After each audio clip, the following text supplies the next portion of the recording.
Yo soy el hombre antiguo que apareció en el tránsito de la comunidad primitiva a la sociedad dividida en clases. Clases, este término que fue ajeno para todo el papel que desempeñaba más adentro de la sociedad, para producir y como en toda historia, hubo quienes se alzaban por encima de los demás. Las clases dominantes procuraban destruir todo vestigio de las tradiciones de los enemigos y conservar su posición, teniendo siempre un ojo abierto a una posible rebelión.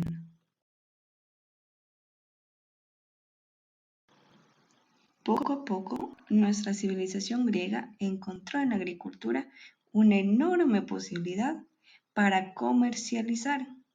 Y a través de esta, los dueños de las tierras enviaban a todos sus esclavos en calidad de mercaderes y artesanos para comercializar los productos que le pertenecían al amo.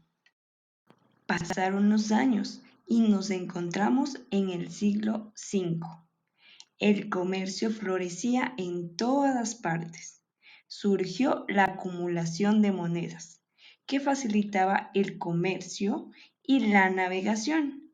Avanzó así la tecnología, y esto permitió que los nobles se enriquezcan más, lo cual les dio el nombre de terratenientes, los dueños de las tierras y los trabajadores sus esclavos.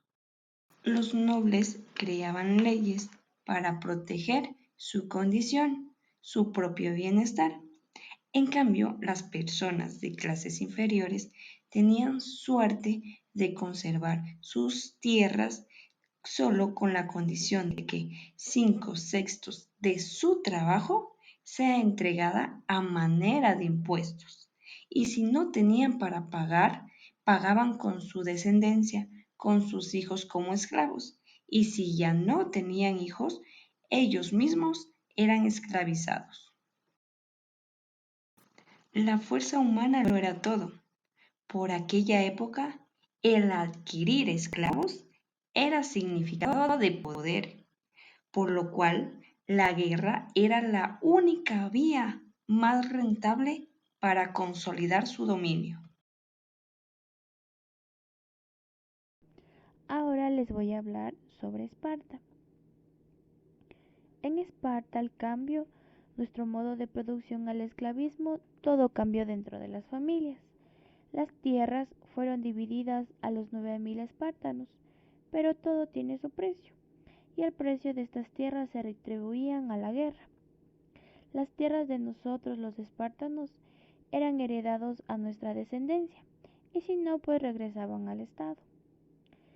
La nación espartana y su educación estaban basados en la superioridad militar. Esta última era única de los dioses guerreros, o espartanos. Por otra parte, en Esparta se tenía dos clases por debajo de los espartanos. Los primeros eran los hilotas, que eran esclavos con un número aproximado de 220.000, y los periecos, que eran los comerciantes y semilibres. Estos eran aproximadamente 100.000.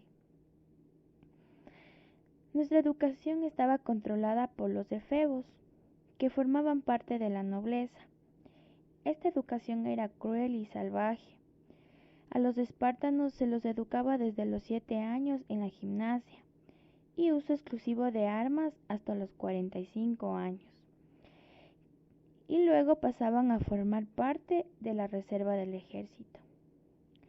Al ser la gimnasia y preparación en armas exclusiva de los espartanos, los periecos tenían prohibido ejercitarse y eran humillados haciéndolos desfilar ebrios. Sin embargo, la sociedad espartana se construyó gracias al trabajo de los iliotas y el comercio de los periecos. Tercer acto, Atenas.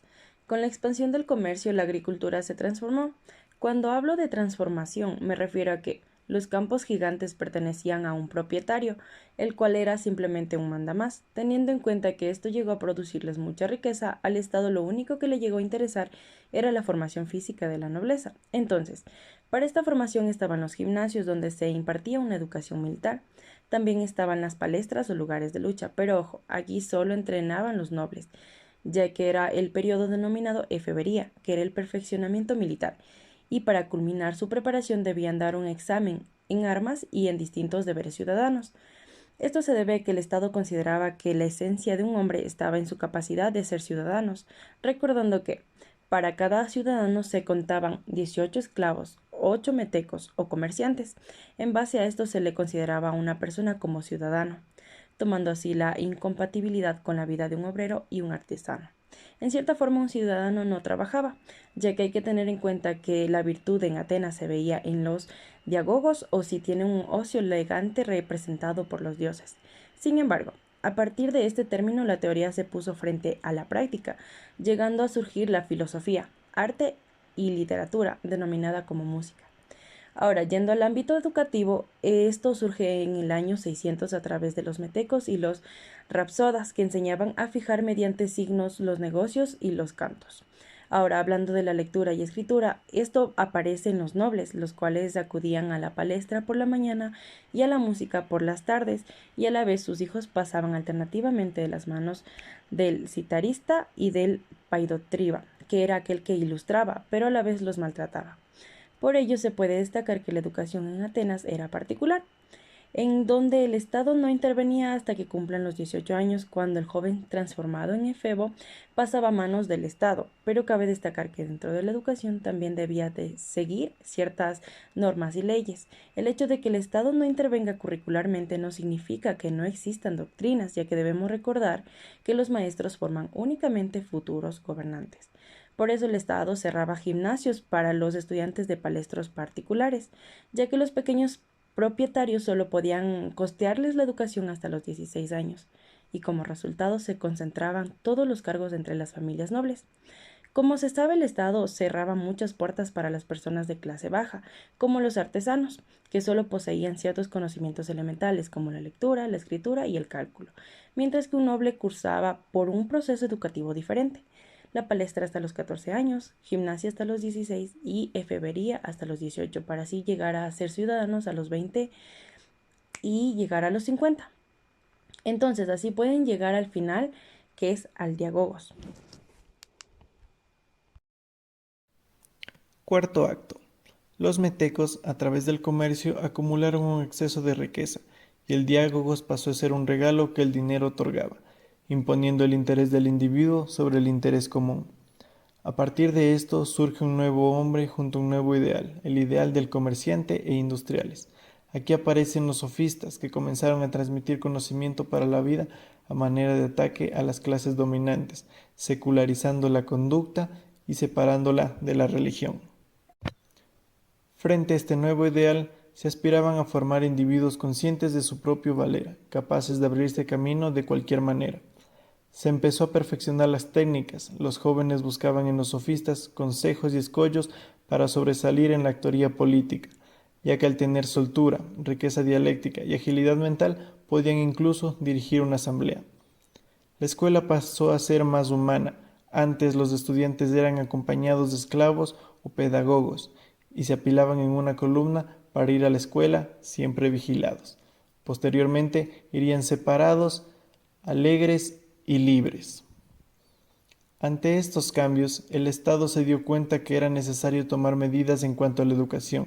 Se comenzó a castigar a todos aquellos que no reconocían las cosas divinas, así como también se castigó a los libros. Se comenzó a controlar la enseñanza y surgieron los primeros programas oficiales.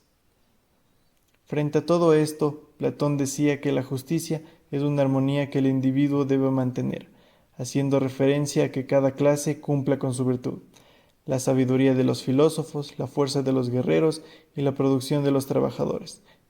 Estas virtudes eran las que mantenían a la sociedad unida y en armonía, y si esas virtudes se rompían, no se respetarían ni promesas ni juramentos. Así termina la historia del hombre antiguo.